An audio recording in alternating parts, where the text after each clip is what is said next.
Remember what they were doing, this Labor Party complaining, Andrew, about when paid parental leave and Tony Abbott was trying to put in place. Oh, we're subsidising of the millionaires and all the rest of it. but the argument of Jim Chalmers is, oh, well, cost of living affects everyone up and down the power scale, up and down the economic scale. I think this is going to be an issue. I mean, you see that the Liberal Party in their early response tonight is that they're going to wave it through because they don't want to get caught in the they voted against power relief thing. But then you heard some of those senators saying, this isn't going to work.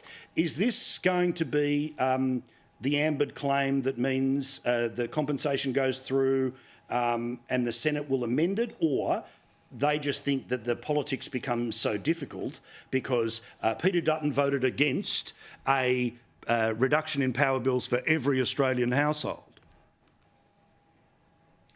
Listen, a lot of the millionaires you're talking about, of course, were dudded of the tax cuts that they were promised 4 or 5 years ago now.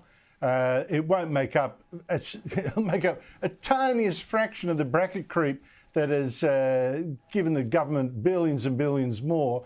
So I'm not going to be too upset that people, who pay the vast majority of the country's taxes are going to get $300 back. Whoopee-doo.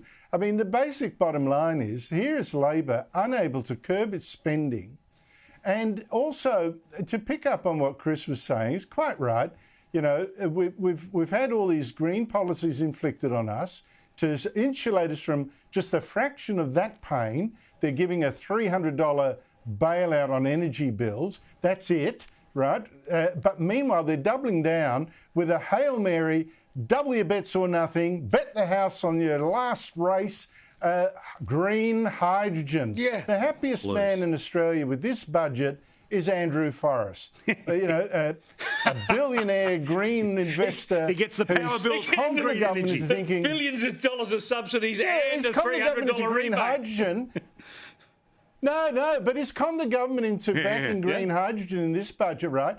Our government's already tried to back other forms. They tried geothermal power, which was supported by Tim Flannery. Yeah. Flopped, failed. They tried wave generators, 3 projects, all failed. They've tried all sorts of things. Solar and wind aren't cutting it.